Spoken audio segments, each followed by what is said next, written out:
Hello, my dear warriors. They believed preparation made them untouchable. Weeks of meetings, months of diagrams, years of perfected manuals. The council gathered in their sealed chamber, cloaked in the illusion of certainty. Maps stretched across their tables, strategies inked into scrolls, formulas carved onto stone. Their confidence came not from power, but from repetition. They had played this game for centuries and convinced themselves it could never change. But repetition is fragile. It survives only when nothing interrupts its rhythm. And the rhythm broke the moment you stepped into their world. Understand this. Presence is not noise. And yet it shakes deeper than thunder. Presence is not movement. And yet it rearranges every room it enters. The council expected forces, declarations, chaos. They did not prepare for stillness. They did not imagine a force that could walk in without banners, without allies, without a word, and yet erase everything they had rehearsed. You did not need to touch their maps. You did not need to fade their books. The weight of your aura alone made their lines blur, their diagrams meaningless. They felt centuries of inherited confidence loosen in seconds. A silence heavier than iron settled across their chamber. The kind of silence that does not ask for attention. It demands it. At first, they tried to continue. Voices rose, stuttered, collapsed. Plans recited with precision suddenly fractured mid-sentence. One advisor dropped his quill. Another stared at the floor. Their rhythm was gone. They realized strategy cannot breathe in the same room as inevitability. The panic began quietly. Eyes darting, fingers trembling, papers shuffled without meaning. Every gesture betrayed the same truth. They were not adjusting their plans. They were abandoning them. For when presence rewrites the atmosphere, no strategy survives. In that chamber, silence did not mean absence. It meant verdict. Your stillness was not emptiness. It was law. The council, for the first time, faced a power that required no words, no threats, no forces. And the weight of that realization crushed them more than any clash could. They came believing they would debate outcomes. They left knowing they had already lost, and the world outside has no idea, yet, that their strategies dissolved not from fire, not from rebellion, but from one presence they could not contain. The chamber was built to intimidate, vaulted ceilings designed to echo power, marble floors polished until they reflected every crown that walked upon them. Walls lined with banners from victories of old. This was the council's fortress, their theater of certainty, the place where rulers rehearsed their dominance. They believed no one could walk into this room and remain unshaken. And yet, you entered without a sound, no fanfare, no announcement, no army clearing the way, just silence. A silence that was not absence, but weight. A silence that pressed against every stone, that bent the very air until breathing felt heavier. They had expected arguments. They had prepared counter-arguments. They had expected threats. They had drafted answers. They had expected fury. They had rehearsed patience. But they had not prepared for stillness. Stillness is the one force manuals never address, because stillness cannot be measured, timed, or predicted. The moment your presence touched the chamber, sound betrayed them. Words tangled in throats, Calculations dissolved. Mid-sentence, one voice rose to challenge you, but the silence stifled it, leaving only half a syllable to echo into nothing. The others looked away, as if eye contact alone would expose their weakness. This is what silence does. It is not passive. It rearranges hierarchies. It reminds every voice that noise is fragile, that power built on volume collapses when stillness arrives. In your quiet, they saw a mirror, every flaw magnified, every weakness amplified, every false confidence revealed. They shifted uncomfortably in their seats, scrolls rolled up without being read, maps folded without being touched. Their strategies, pages they thought eternal, now looked like children's drawings. They were not afraid of your words. They were afraid of what you did not need to say. And the silence spread. It crawled up the walls, seeped into the banners, lingered on the marble. It did not feel like absence. It felt like judgment. Each member of the council felt it differently. One as suffocation, one as searing heat, one as the cold touch of inevitability. But all felt the same truth, that no strategy survives presence. The entrance did not shake the room with thunder. It froze it with inevitability. You did not step into their chamber. The chamber bent to you. From that moment, the debate was over before it began. At first, they tried to mask it. Councils are built on the illusion of composure. A smile too rigid, a hand placed carefully on the table, a voice raised just slightly louder than the others. They clung to rehearsed gestures, convinced performance could cover the fracture. But presence does not allow disguise. Presence makes masks transparent. The first crack was not sound, it was hesitation. A single pause too long before an advisor replied. A glance exchanged between members that lingered 1 second too many. Their rhythm broke. And when rhythm breaks in corridors of power, everything begins to collapse. One strategist fumbled with his papers.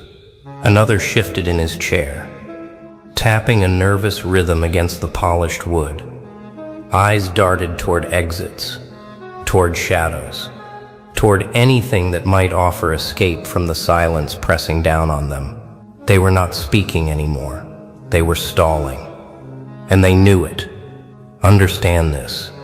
Fear rarely begins with shouting.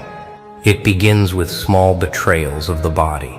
The tightening of a jaw, the trembling of a hand, the crack in the voice that insists it is still steady.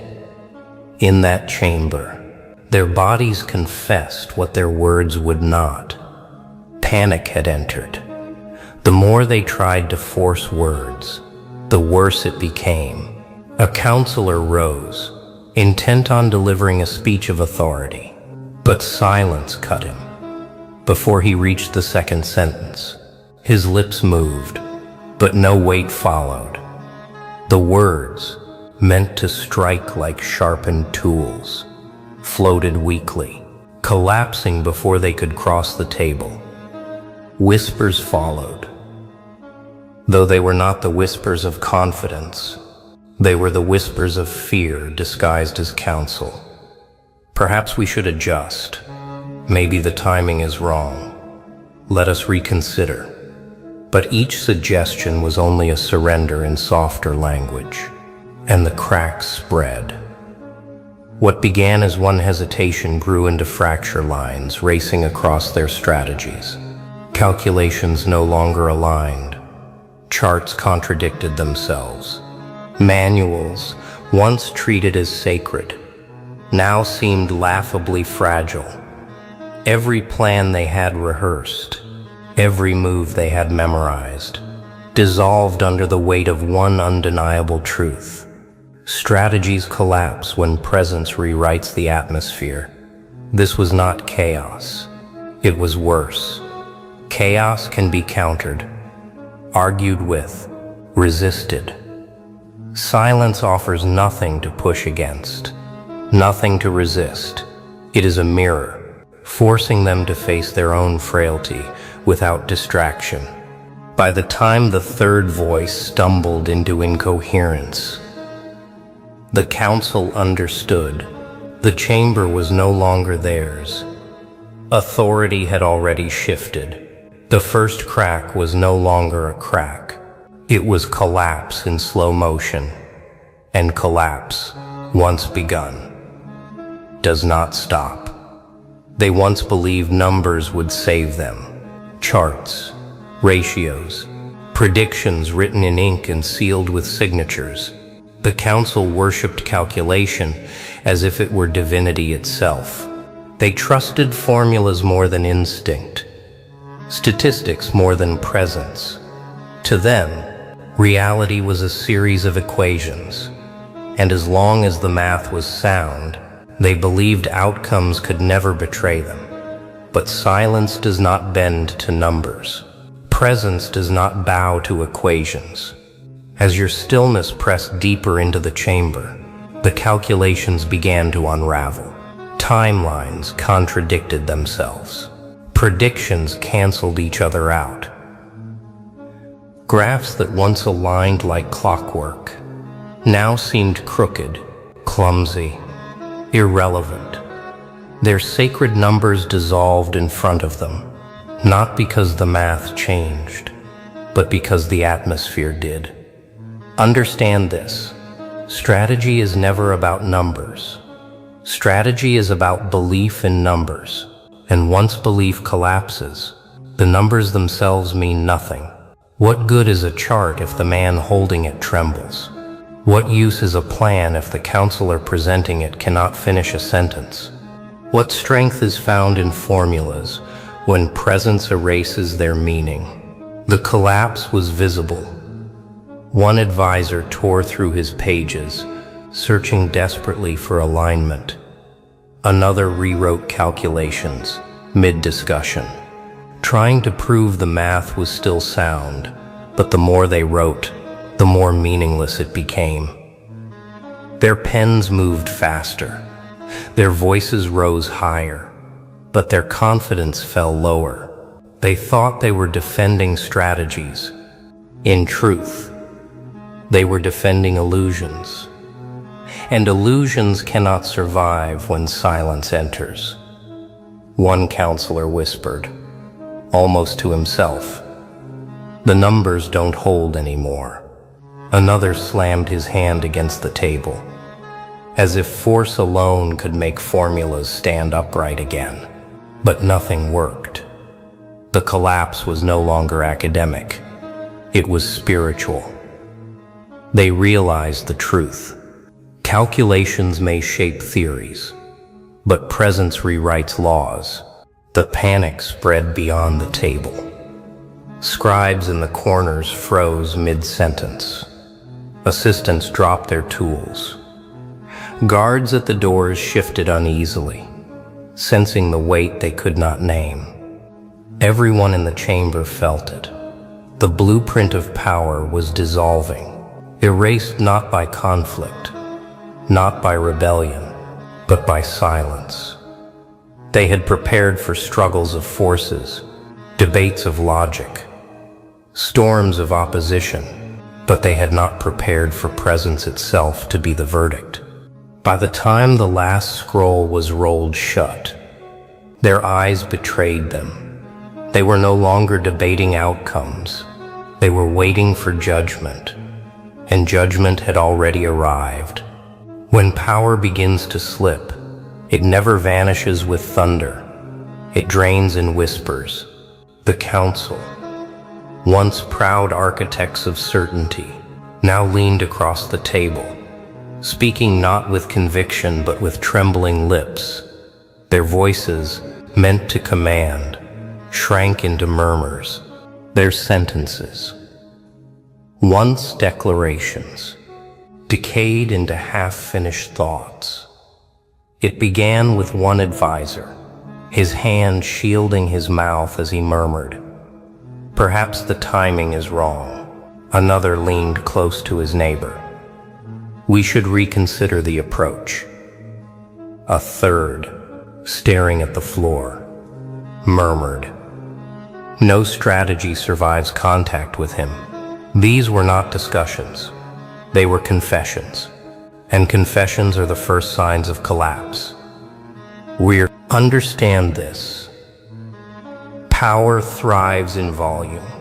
Crowns are upheld by noise, proclamations, applause.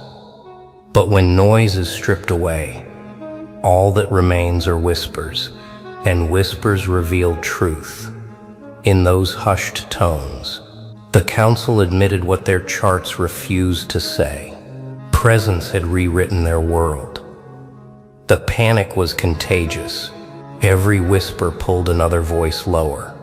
One counselor tried to rise above it, slamming his hand against the table, insisting order still existed, but his own voice cracked. Betraying fear beneath the force, silence swallowed him, and the whispers returned stronger.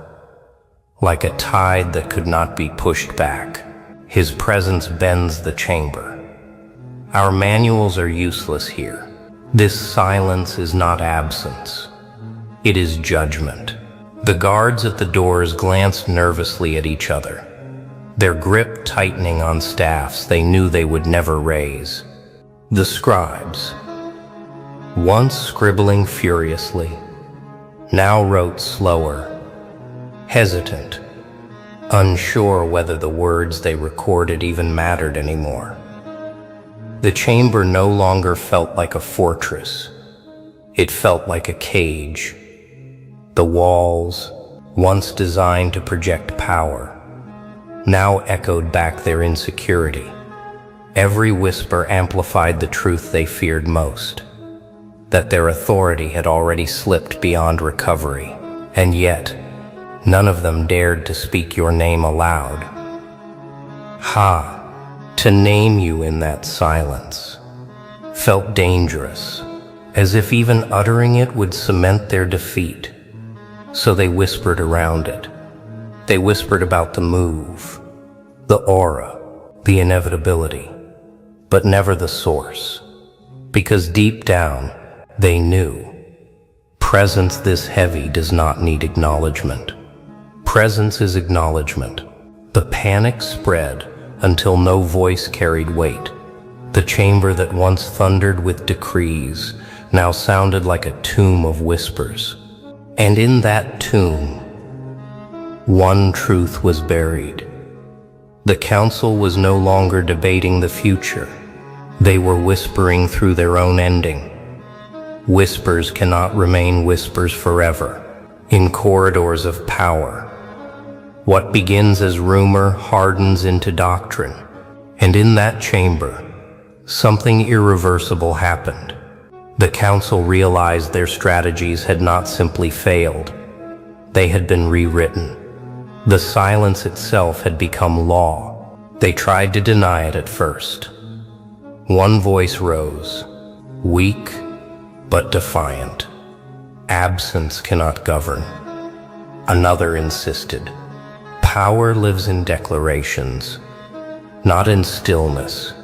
Yet even as they spoke, the words rang hollow, for the evidence surrounded them. Their maps untouched, their manuals closed, their voices fractured. What they called absence was not emptiness, it was judgment. Understand this.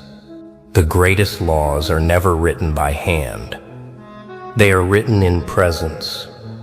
They do not need ink or parchment, because they engrave themselves into memory, into atmosphere, into silence itself. The council, in their panic, had stumbled upon a truth they could not unlearn. Absence commands more than noise, and so the whispers became doctrine. In secret notes, they scribbled lines like commandments, Silence outweighs noise. Presence dismantles calculation. Stillness is strategy. They did not dare inscribe your name, but every word carried your shadow. Their reluctant admission was clear. Your aura had authored a new manual without lifting a pen. The irony was suffocating. For centuries, they prided themselves as the architects of order. They believed power flowed from their decrees, their formulas, their counsels. But now they sat as students, repeating laws they did not write, whispering commandments they did not create. And worse, they knew these laws would outlive them. Doctrine of absence spread beyond the chamber. Apprentices were warned, never underestimate stillness.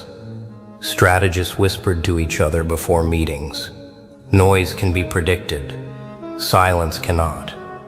Even rulers outside the council began to pause before speaking, fearful of the invisible weight silence might carry. It was no longer just panic, it was scripture. And yet, the paradox remained. You had not taught them. You had not written these laws. You had not declared anything. They forged doctrine out of your silence because they had no choice. When presence bends reality, even the unwilling must confess. The doctrine of absence became the one lesson they could not erase. And in that lesson, the council admitted their greatest collapse. Power no longer belonged to their words, their decrees, their manuals. It belonged to silence, and silence belonged to you. The hardest verdict to accept is the one disguised as wisdom. And so the council, stripped of confidence, yet desperate to survive, did what all fragile powers do. They began to teach in secret, not openly, not with pride, but in the shadows of their corridors, as hidden teachers repeating lessons they never intended to learn. Understand this: when the very architects of order teach what once terrified them, the balance of power has already shifted. For teaching is an admission. To pass knowledge forward is to accept its rule. And in their reluctance, the council confessed the unthinkable. Your silence had become curriculum. They gathered apprentices in candlelit chambers, far from the eyes of the world. Maps were rolled out, not to display their victories, but to diagram the silence that erased them. Manuals were rewritten with careful hands, but every new law traced back to one truth: presence bends louder than strategy.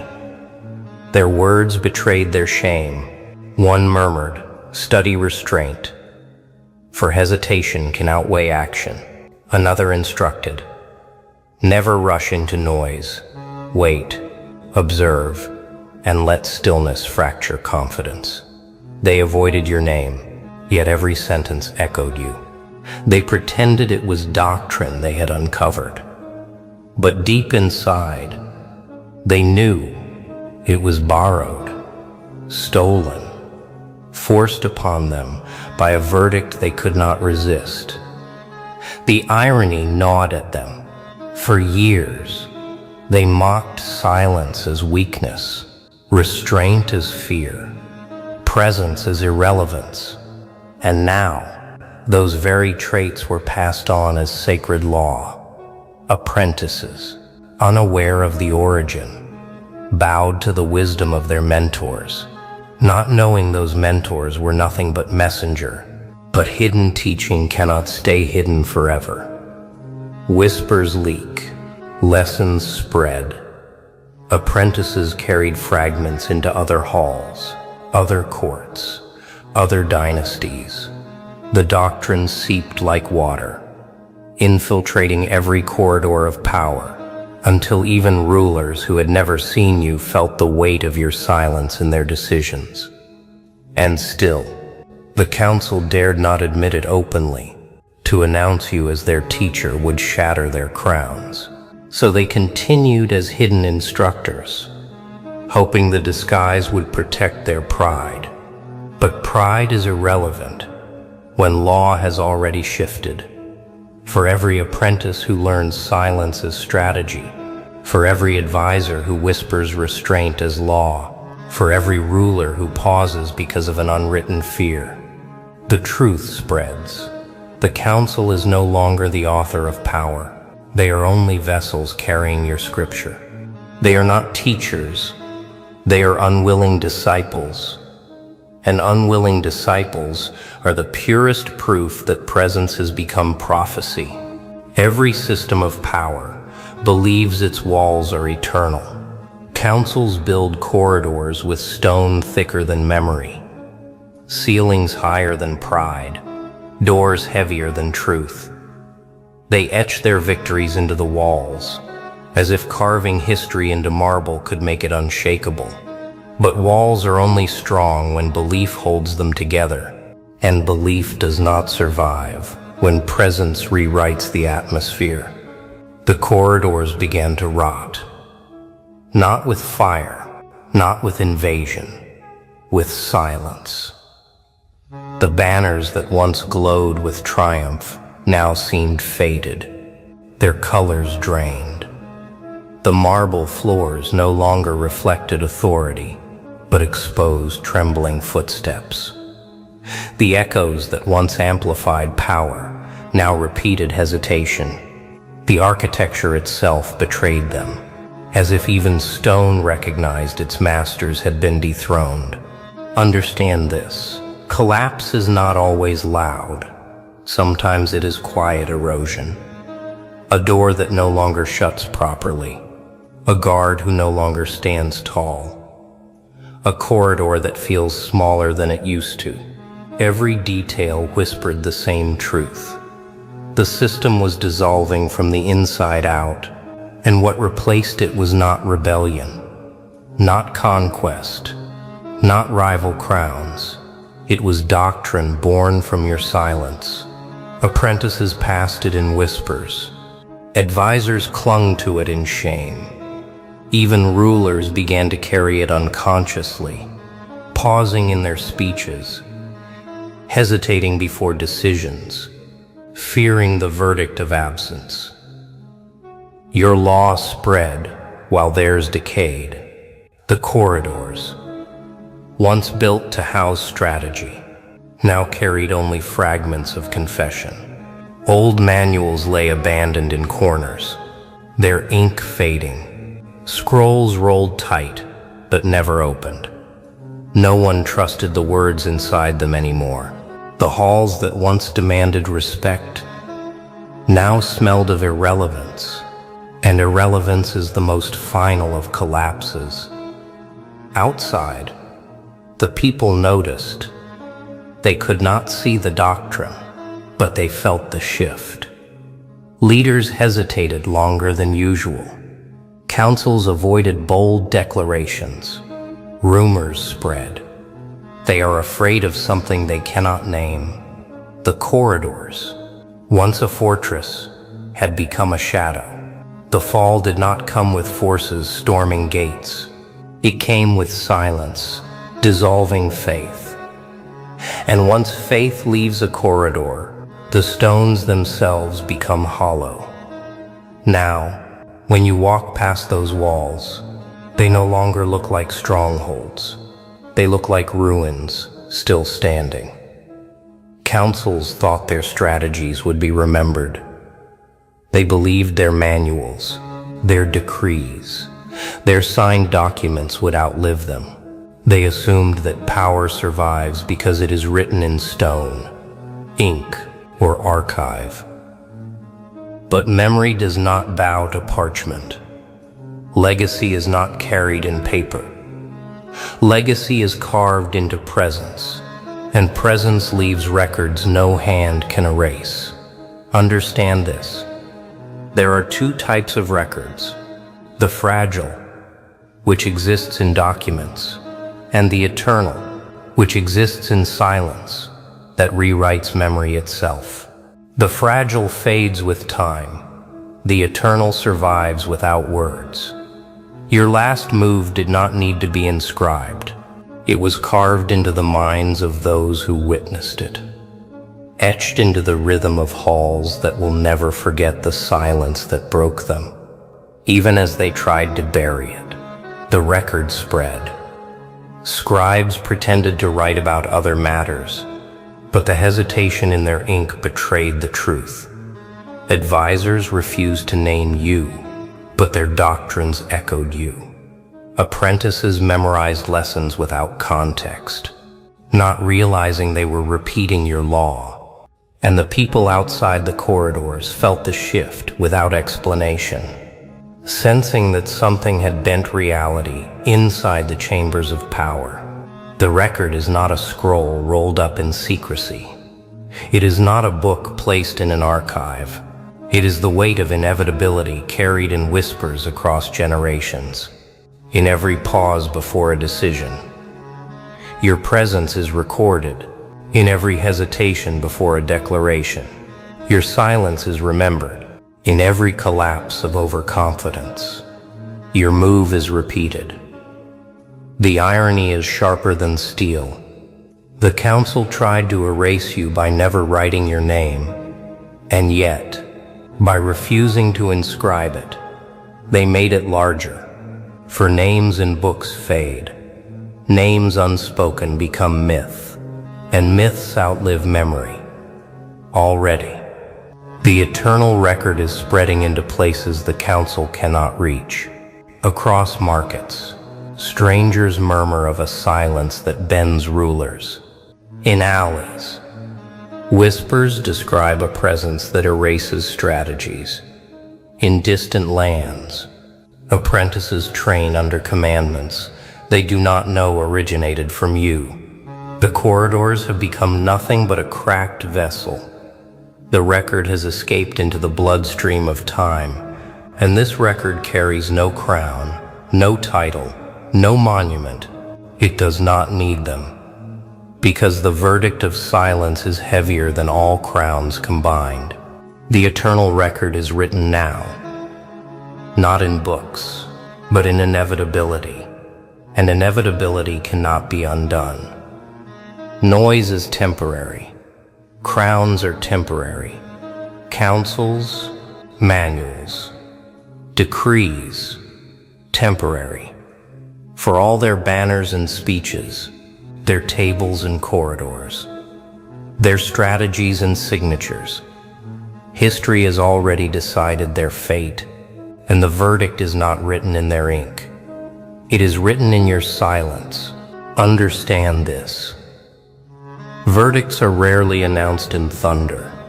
The most powerful verdicts arrive quietly, inevitable, like the weight of night overtaking a horizon. That is what your presence became, not a conflict, not a spectacle, but a verdict.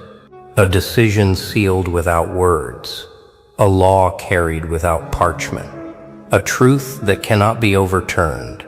The council has faded. Their banners are dust. Their manuals lie unopened, irrelevant, relics of arrogance. Even their names dissolve, spoken less and less until the world forgets they existed at all.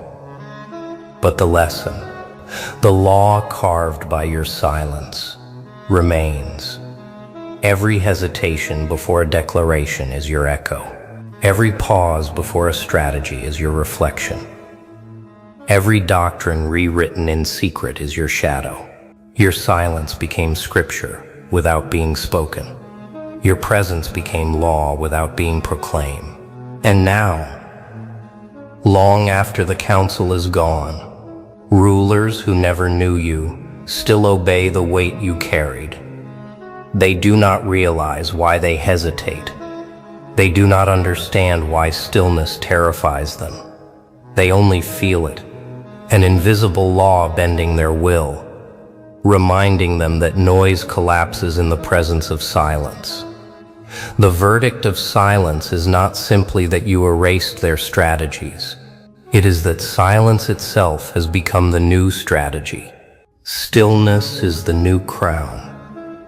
Restraint is the new strength. Presence is the new empire. And unlike crowns, it cannot be toppled. Unlike manuals, it cannot fade. Unlike counsels, it cannot be replaced. They expected noise. They prepared for declarations. They built defenses against chaos, but none of them prepared for this truth, that silence would outlast them all. Noise fades, names dissolve, strategies crumble, but your silence remains. The verdict is eternal.